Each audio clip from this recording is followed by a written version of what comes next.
Dalam nama Tuhan Yesus, kami berdoa dan bersyukur. Haleluya. Amin.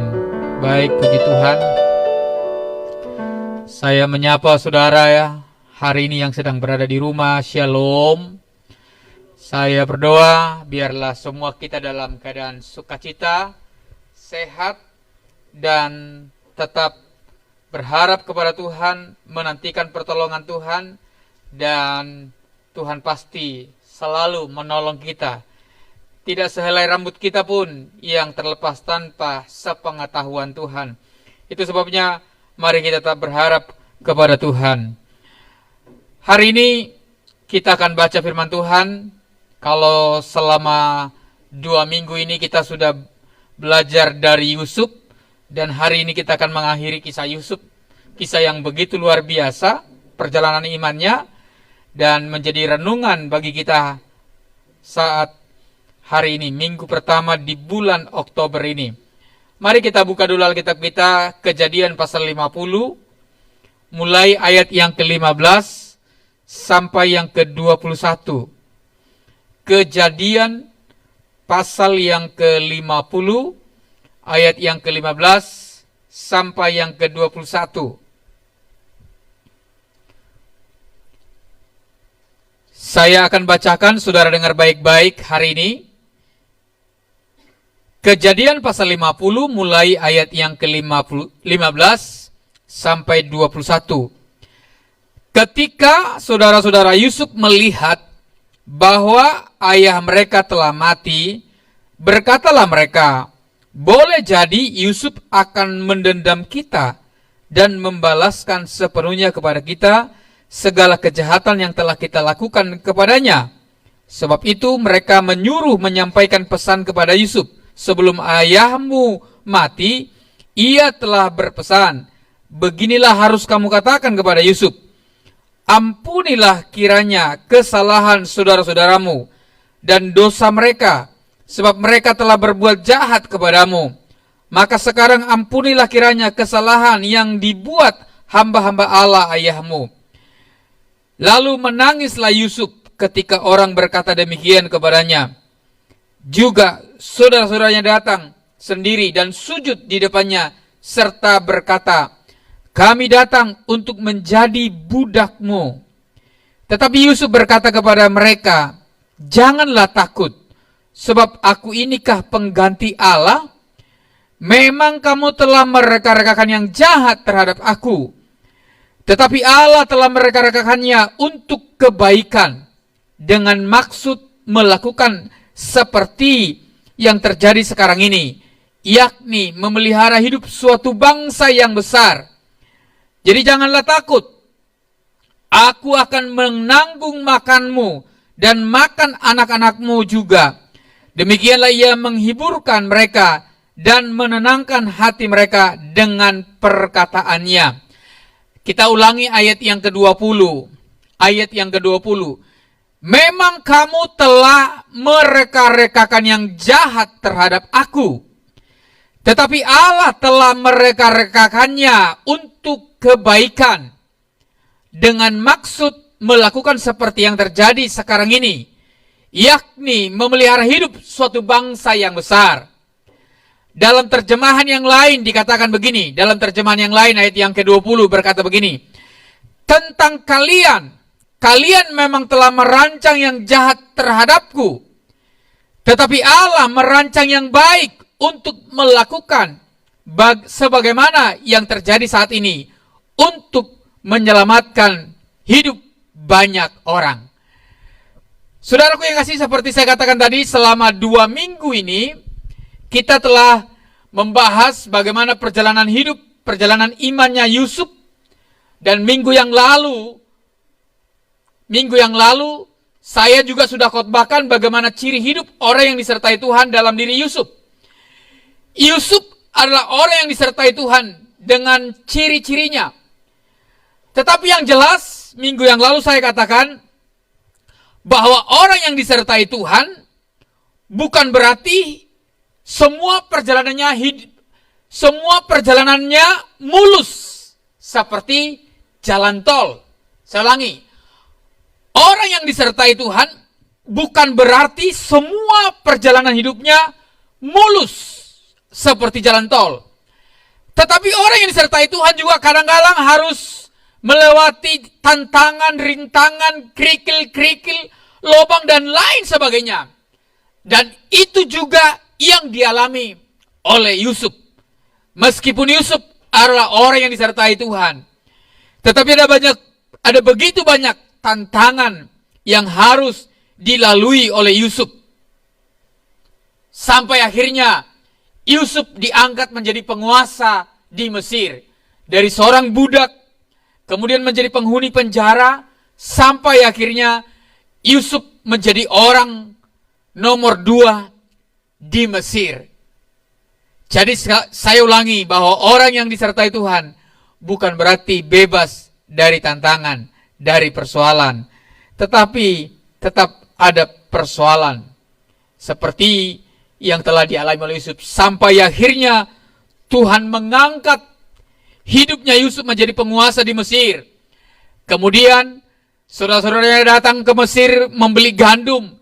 Dan akhirnya ayahnya Yakub dan seluruh keturunannya pindah ke Mesir, dibawa ke Mesir, ditempatkan di sebuah Gosen karena kelaparan yang sangat panjang sekali.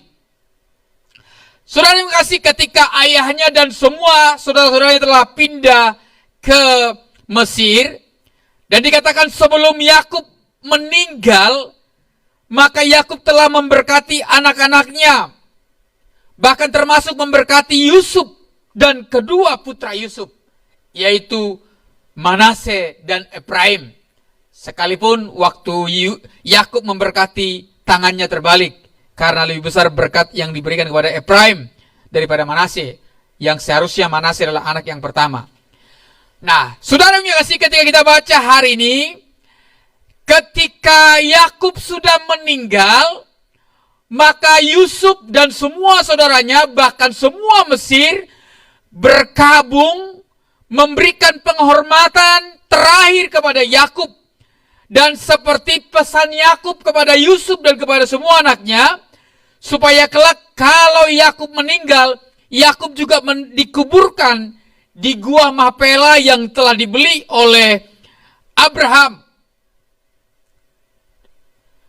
Maka Yusuf dan semua anak-anaknya dan semua para pembesar di Mesir mengantarkan Yakub ke penguburan di Kanaan. Karena itu menjadi pesan dari Yakub kepada semua keturunannya, khususnya kepada Yusuf. Lalu ketika selesai acara penguburan, ketika mereka kembali ke Mesir, maka saudara-saudara Yusuf, Ruben, Simeon, Lewi, Sakar, Zebulun, Naftali, mereka merasa takut. Mereka bilang begini dalam hati mereka, jangan-jangan Yusuf nanti balas dendam kepada kita, karena ayah kita sudah meninggal. Mungkin selama ini dia nggak balas dendam karena ayah kita masih hidup. Tapi sekarang ayah kita sudah meninggal. Jangan-jangan Yusuf akan balas dendam kepada kita. Ya, jangan-jangan Yusuf membalaskan semua kesalahan yang telah mereka perbuat, kejahatan yang telah mereka perbuat kepada Yusuf. Semua kita tahu, semua kita mengerti bagaimana kesalahan, kejahatan yang sangat keji yang dilakukan oleh saudara-saudara Yusuf. Yusuf dijual oleh abang-abangnya. Lalu kemudian Yusuf menjadi budak di Mesir, di rumah Potifar. Dan gara-gara menjadi budak, gara-gara dijual ke Mesir, Yusuf dipitnah, melakukan sesuatu yang jahat, melakukan sesuatu yang salah terhadap istri Potifar. Dan akhirnya Yusuf dijebloskan ke dalam penjara. Akibat dari kejahatan saudara-saudara Yusuf, maka Yusuf harus jadi budak. Yusuf harus dipenjara untuk sesuatu kejahatan yang dia tidak pernah lakukan. Tetapi luar biasa, sekalipun perlakuan daripada saudara-saudaranya sangat menyakitkan, tetapi lewat semua perlakuan jahat itu, Yusuf tidak menyimpan kepahitan, tetapi justru dia bangkit. Sekali lagi, Yusuf tidak menyimpan kepahitan dari kesalahan, dari kejahatan saudara-saudaranya, tapi justru akhirnya Yusuf bangkit dari kepahitan tersebut, dan akhirnya Tuhan mengangkat hidupnya Yusuf menjadi nomor 2 di Mesir. Lalu dikatakan tadi, mereka menghampiri Yusuf, sujud kepada Yusuf, dan mereka berkata begini, saudara-saudaranya berkata begini, kami datang untuk menjadi budakmu. Tetapi dalam ayat 19 tadi dikatakan, apa jawab Yusuf? Demikian jawab Yusuf dalam ayat 19 tadi. Tetapi Yusuf berkata kepada mereka, jangan takut, sebab aku inikah pengganti Allah? Ini luar biasa. Memang kamu telah mereka-rekakan yang jahat terhadap aku. Kamu telah berbuat jahat terhadap aku. Kamu telah merancangkan yang jahat terhadap aku. Tetapi Allah telah merancangnya, mereka-rekannya untuk kebaikan. Ini luar biasa. Yusuf berkata begini, kamu telah merancangkan yang jahat terhadapku. Kamu telah mereka-rekakan yang jahat terhadapku. Tapi Allah telah merancangnya menjadi kebaikan bagiku. Ya, tetapi Allah telah mereka-rekannya untuk kebaikan dengan maksud seperti yang terjadi sekarang ini, yaitu kelaparan, supaya ayahnya, saudara-saudaranya terpelihara, yaitu sebuah bangsa yang besar, yaitu bangsa Israel. Ini luar biasa. Orang beriman, cara pandangnya, pola berpikirnya luar biasa. Yusuf adalah orang yang luar biasa, di mana dia melihat pergumulan, di mana Yusuf melihat persoalan, di mana Yusuf bahkan melihat perlakuan yang tidak adil, perlakuan yang tidak baik. Justru Yusuf melihat sebuah kesempatan, sebuah sarana Tuhan mengangkat hidupnya. Ini yang perlu kita gumuli, perlu kita pelajari sungguh-sungguh. Saya ulangi, Yusuf adalah orang yang luar biasa, di mana dia melihat pergumulan, di mana dia melihat sebuah persoalan, problema. Bahkan Yusuf melihat sebuah perlakuan yang tidak jujur, perlakuan yang tidak adil, perlakuan yang tidak baik. Tapi justru Yusuf melihatnya sebagai cara Tuhan mengangkatnya, sebagai sarana Tuhan mengangkatnya. Bahkan bukan hanya untuk dirinya, bahkan bukan hanya untuk keluarganya, tetapi dikatakan untuk satu bangsa yang besar, yaitu bangsa Israel. Ini luar biasa, yang perlu kita renungkan baik-baik. Jadi saudara-saudaranya merancang mereka yang jahat terhadap Yusuf, tapi justru Yusuf melihat Tuhan menjadikannya menjadi sebuah kesempatan mengangkat hidupnya, sehingga tidak ada rasa kebencian di hatinya Yusuf. Sehingga Yusuf berkata, adakah aku pengganti Allah? Ini luar biasa. Ada satu kisah yang menarik, saudaraku yang kasih. Mungkin saudara sudah sering mendengar kisah ini, baca kisah ini, dan sedang viral. Ya, sebuah peristiwa yang luar biasa. Ya, yang bernama Archie Williams. Dia seorang peserta American Got Talent. Ini begitu luar biasa, di mana dia dipenjara selama 37 tahun untuk sesuatu yang tidak pernah ia perbuat, salah. Kisahnya, saya akan bacakan kisah Archie Williams. Dialah peserta ajang American Got Talent. Dia menceritakan kisah hidupnya yang sangat pilu, yang membuat penonton satu studio meneteskan air mata. Archie sedang viral dibicarakan saat ini, karena dia adalah seorang finalis ajang pencarian bakat di Amerika Serikat.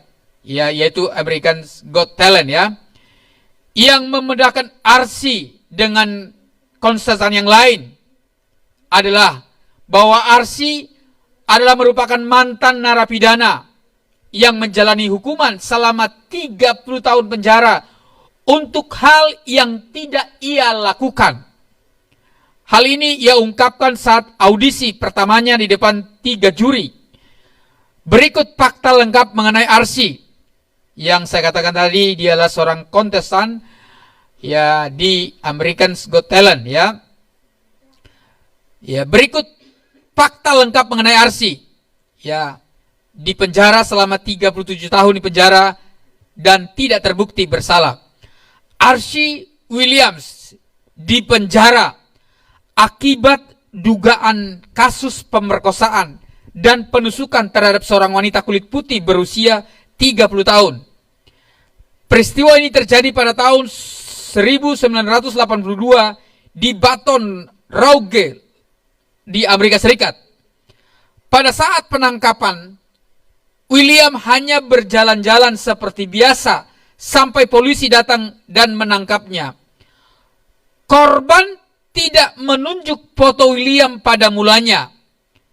Tetapi ketika ditunjukkan untuk kedua kali, korban kemudian menunjuk bahwa Archie William adalah pelakunya. Dalam kasus ini, terdapat kejanggalan saat terjadinya penangkapan dan pemberian hukuman bagi William. Kejanggalan pertama ditemukan bahwa sidik jari Archie William sama sekali tidak ditemukan polisi di lokasi kejadian. Selain itu, 3 orang juga memberikan kesaksian bahwa William sedang berada di rumahnya saat kasus yang dituduhkan terjadi padanya. Kemudian Archie William tetap mempertahankan pendiriannya bahwa ia bukanlah pelaku kasus pemerkosaan dan penusukan seperti yang dituduhkan. Namun kondisinya sebagai seorang remaja berkulit hitam membuat ia tak punya daya untuk melawan balik negara bagian Louisiana, Amerika ya. Ia mendekam di penjara dengan penjagaan ketat bernama Louisiana State ya. Setelah menghabiskan masa tahanan selama 10 tahun, ia mendapatkan bantuan dari sebuah LSM. Lalu Archie William dan LSM tersebut terus melakukan kampanye dan berusaha membuktikan ketidakbersalahan William selama 24 tahun. Selama 20 tahun, LSM tersebut tidak bisa mendapatkan akses rekam sidik jari di TKP. Hingga saat komisioner perempuan bernama Kimball muncul dan memberi perintah untuk mencari data yang dimaksud pada database FBI. Ya, tidak membutuhkan waktu yang lama, usai 8 jam, identifikasi sidik jari yang ditemukan di TKP terbukti bukan milik Archie William. Sidik jari yang ditemukan adalah sidik jari milik pemerkosa berantai bernama Stephen Forbes ya. Dan setelah terbukti tidak bersalah, William dibebaskan pada Maret 2019. Ya. Setelah menjalani 37 tahun hukuman penjara. Dia menjalani hukuman 30 tahun penjara. Dan sesungguhnya pelakunya bukan dia. Tetapi meskipun ia telah bebas dari penjara, Williams mengungkapkan bahwa ia tidak sepenuhnya bebas. Ada orang-orang yang dipenjara selama 50 tahun lebih, dan mereka juga tak bersalah seperti saya. Mereka tidak punya akses material yang bisa saya akses. Jadi mereka hanya di sana, mereka tidak punya harapan lagi. Lalu kemudian saudara yang kasih, ketika dinyatakan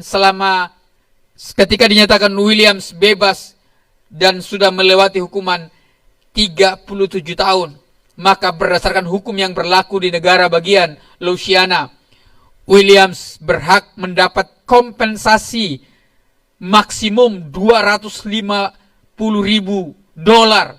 atau sekitar 3,5 M untuk dakwaan yang salah tersebut. atau setara dengan $7.000 atau 100 juta untuk setiap tahunnya. R.C. William mengaku bahwa ia dari penjara ketika menyaksikan American Talent, ya, dia bermimpi kelak bisa tampil di panggung tersebut. Dan itulah kehidupan, ya, yang dia lalui. 37 tahun di penjara tanpa bukti bahwa dia yang berbuatnya. Saudara kasih, mau saudara yang di rumah mau 3,5 M? Apakah saudara mau menerima berkat 3,5 M? Ya, dan tampil di American Got Talent? Ya, kalau mau, ya seperti Williams, 37 tahun di penjara. Saudara ngasih, saya katakan minggu yang lalu, orang yang ada dalam penyertaan Tuhan bukan berarti tidak terlepas dari pergumulan. Yusuf berkata, kalian mereka-reka yang jahat terhadap aku. Tetapi Tuhan mereka-rekanya untuk kebaikanku, untuk memelihara hidupmu, bahkan memelihara sebuah bangsa yang besar, yaitu bangsa Israel. Saudara yang kasih, dalam kondisi situasi yang terjadi sekarang ini sangat menguatkan kita, meneguhkan kita menghadapi persoalan yang belum tahu sampai kapan peristiwa ini selesai. Bahkan masing-masing kita menghadapi persoalan. Saya sendiri, kita semua, kami semua yang dipastori menghadapi persoalan. Tapi kita percaya Tuhan tidak pernah meninggalkan kita. Dia selalu menjaga kita, menjaga saudara, menyertai saudara. Tidak sehelai rambut kita pun yang terlepas tanpa sepengetahuan Tuhan. Sekalipun engkau hari ini sedang berada dalam pergumulan yang berat, ingat, Yesus ada bersama dengan kita. Seorang yang bernama Dr. R.T. Kendall, dia berkata begini, salah satu hal yang paling sulit dipercaya oleh banyak orang Kristen adalah bahwa Allah mengasihi mereka. Saya agak sedikit bertanya-tanya. Kita akan sering berkata, Allah mengasihiku, Allah mengasihi saudara, Allah mengasihi kita. Tetapi ternyata saudara kasih, salah satu hal yang paling sulit dipercaya oleh banyak orang Kristen adalah bahwa Allah mengasihi mereka. Yang paling sulit kita percaya, Allah mengasihi kita. Saya yakin, kalau kita benar-benar beriman, percaya Allah mengasihi saudara dan saya, maka saya percaya kita tidak akan terlalu takut, khawatir menghadapi pergumulan. Kembali, Dr. Kendall berkata begini, dulu saya sering bertanya kepada Tuhan, apakah Dia mengasihi saya? Setiap kali Tuhan selalu menjawab dengan jawaban yang sama, aku mengasihimu lebih daripada yang engkau dapat pikirkan. Bila ada di antara saudara yang juga meragukan kasih Allah, maka saya mau katakan, ini menurut Kendall, saya mau katakan bahwa Allah mengasihimu melebihi daripada yang dapat engkau pikirkan. Jika orang berdosa saja dikasihinya, jika orang berdosa saja dikasihinya, terlebih-lebih saudara dan saya telah menjadi anaknya dan ditebus oleh darah yang mahal. Jadi sekali lagi, Dr. Kendall berkata salah satu hal yang sulit kita percayai adalah apakah Allah mengasihiku. Mungkin kata-kata Allah mengasihi kita sering kita dengarkan, sering kita ucapkan. Tetapi apakah kita mengimani? Apakah kita percaya bahwa Allah mengasihi kita? Jika Tuhan izinkan masa-masa yang sukar terjadi hari-hari ini, maka saya percaya masa-masa yang sukar ini tidak membuat kita jauh dari Tuhan, lari dari Tuhan, menyangkal Tuhan. Kalau kita benar-benar percaya bahwa Allah mengasihi kita melebihi dari apa yang dapat kita pikirkan, Dia pasti punya cara memelihara hidup saudara dan saya. Roma pasal 8 ayat 38 sampai 39 berkata begini, sebab aku yakin baik maut maupun hidup, baik malaikat-malaikat maupun pemerintah-pemerintah, baik yang ada sekarang maupun yang akan datang, atau kuasa-kuasa, baik yang di atas maupun yang di bawah, ataupun sesuatu makhluk lain, tidak akan dapat memisahkan kita dari kasih Allah yang adalah Kristus Yesus Tuhan kita. Tidak ada yang bisa memisahkan kita dari kasih Allah. Saya ulangi, tidak ada yang dapat memisahkan kita dari kasih Kristus. Jika ini kita imani, jika ini kita aminkan, jika ini kita percaya, maka kita mampu berkata seperti yang Yusuf katakan. Hal yang buruk, hal yang jahat, pergumulan, persoalan, itu akan mendatangkan kebaikan bagiku. Itu akan mendatangkan kebaikan bagimu. Jika kita mempercayai, meyakini bahwa tidak ada yang bisa memisahkan kita dari kasih Allah. Inilah yang membuat kita percaya, bersyukur menghadapi hari-hari saat ini yang mungkin berat, sukar. Jika kita percaya dan menyadari hal ini, maka lihatlah segala peristiwa. Pandanglah segala peristiwa. Pandanglah segala persoalan. Pandanglah segala masalah. Pandanglah segala perlakuan yang tidak adil sebagai tangga, sebagai jembatan, sebagai kesempatan, sebagai rancangan Allah untuk mendatangkan kebaikan bagi saudara dan saya, karena Dia mengasihi kita semuanya. Biar kiranya firman ini boleh menguatkan semua jemaat Tuhan, khususnya jemaat GBI Taman Mahkota dan yang lain yang mendengar, yang melihat pemberitaan ini. Biarlah semua kita boleh semakin kuat bahwa tidak ada yang dapat memisahkan kita dari kasih Allah. Itu cukup kita imani, itu cukup kita percayai. Maka kalau Dia menyertai, Dia mengasihi kita, maka Dia pasti memelihara hidup saudara dan saya. Amin untuk firman Tuhan. Mari kita berdoa.